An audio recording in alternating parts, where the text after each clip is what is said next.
Hello my darlings, doing a little bit of housekeeping. I'm a touch late on my fragrance diary videos. This is a series that I have been doing over maybe over a year, where every 2 months I share with you what fragrances I have been wearing. But in November and December I wasn't able to do that. Vlogmas and life came in between that. So I was seated thinking, how was I going to recover this situation? And I thought I would share the top fragrances of November and December. There are only 5, which is not a lot, but they're definitely worth mentioning. We are in the perfect perfume sale season. We're in the January sale season. Valentine's Day is coming, Mother's Day is coming. But before we get into those fragrances, I would love to tell you who I am. My name is Ijeoma. I'm a beauty lover, a skincare influencer, a pro makeup artist, and a woman of a certain age. And that gives me the authority to do what I'm doing on my channel.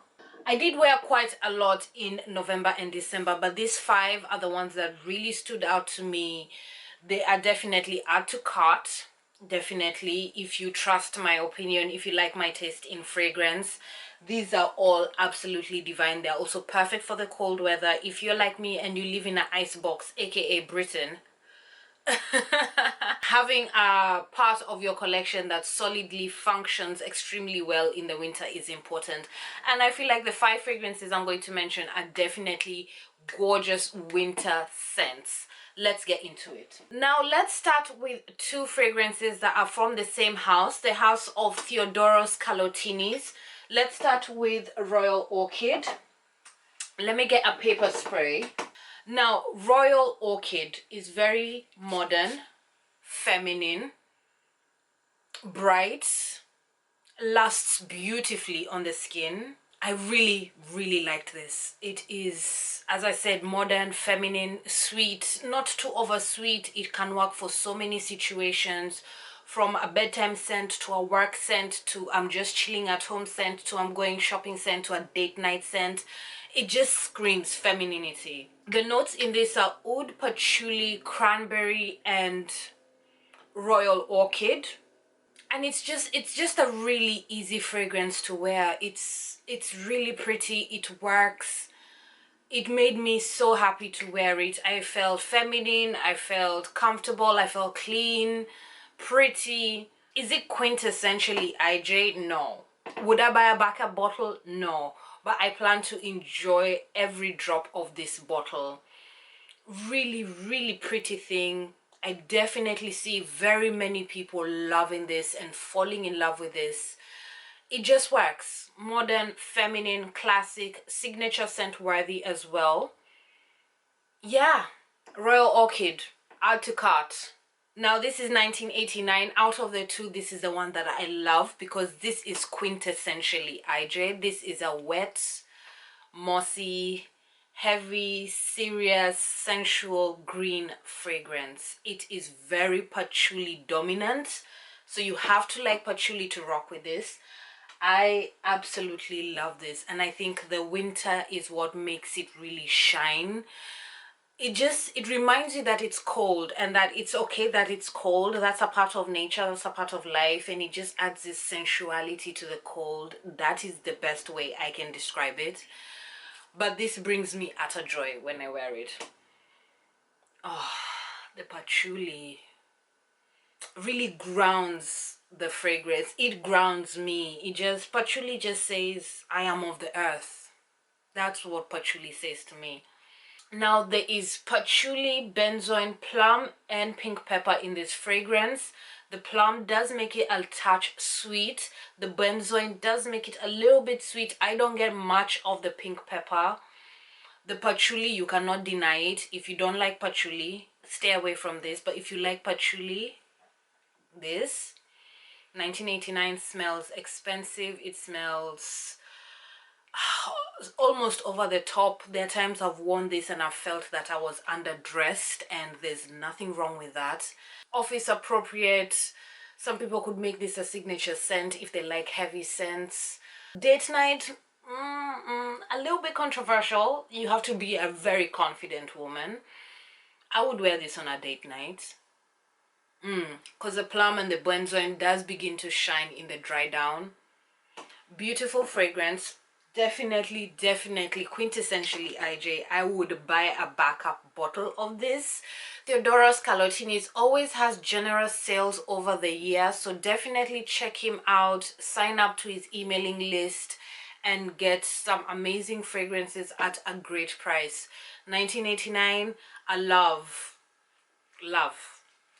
Add to cart. During Vlogmas, I did do a video about cozy fragrances, fragrances that were perfect for the holiday season and for winter as well. And I mentioned this fragrance in that video, and I had to mention it again in this video because this is one of my favorite fragrances in my collection. I absolutely love this baby. This is Bvlgari Petits et Mama. This is a baby fragrance, but it behaves beautifully. It is an eau de toilette, but it performs like a eau de parfum. It just is divine. There's chamomile in this, sunflower, there's iris, there's powdery notes, there's vanilla as well. So you can tell, you just know, it just smells like a really rich baby. I'll keep saying that. It smells like a rich baby. It smells amazing. Another reason I am mentioning this is because I have a feeling this is discontinued and it's getting harder and harder to find on the website. So I think it's a random walk. If you like the sound of this, if you have worn Bvlgari Petits et Mama in the past and finished a bottle and you loved it, I advise you to get one this year. Start creating a backup situation. Personally, I bought a backup of this with the Christmas sales, and before this year ends, I am probably going to get another backup. A beautiful, beautiful fragrance. You smell like a baby. You smell cozy.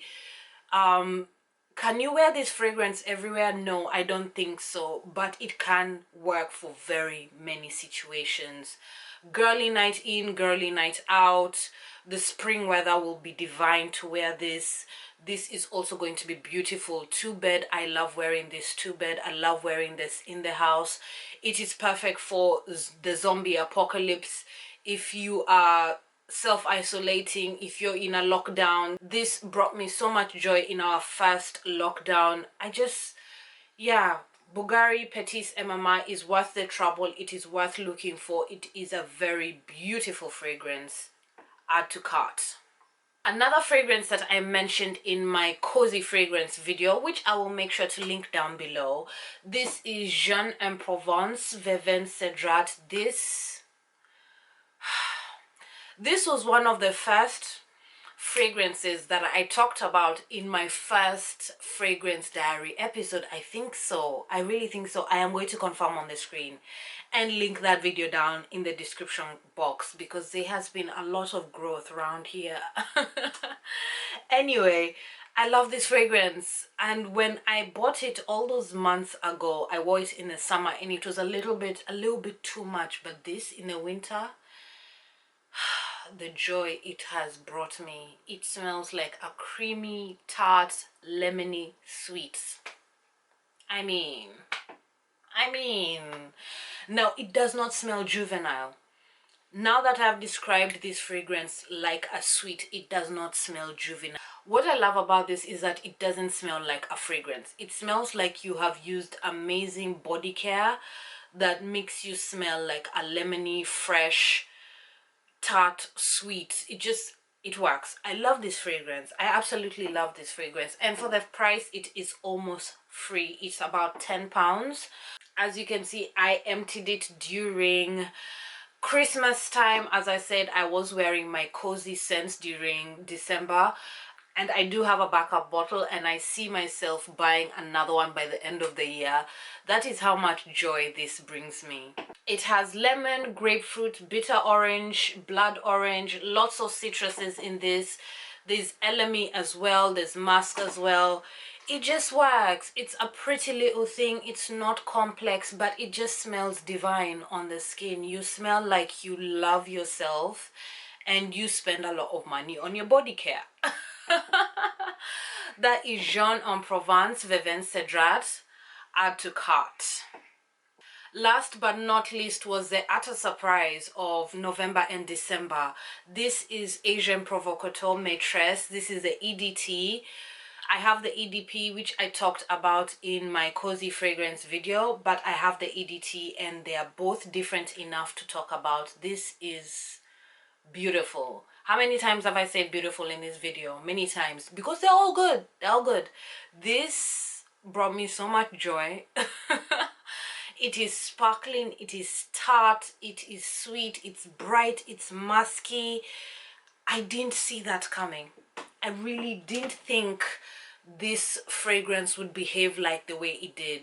Now, I wore this as well in the summer, and I didn't enjoy it that much. I felt like it was fizzling away. I think it was just too hot for it. But in the winter, for those who like florals in the winter instead of heavy, spicy, woody fragrances, get it. Get it, get it, get it, get it, get it. It's elegant, it's sophisticated, and there's something about it that's not pretentious. There's just a freshness about it. You smell like a lady. The apple in this has been done so well. It doesn't smell juvenile. It just adds a tartness to the fragrance. There's grapefruit, there's mimosa, there's tonka as well, vanilla and musk in this fragrance. It just works, and it's been done exceptionally well. I'm not one to go flanker chasing, and that is to buy all the fragrances in a particular line or even suggest that you should do so. But both the EDP and the EDT of Maîtresse are both worth buying.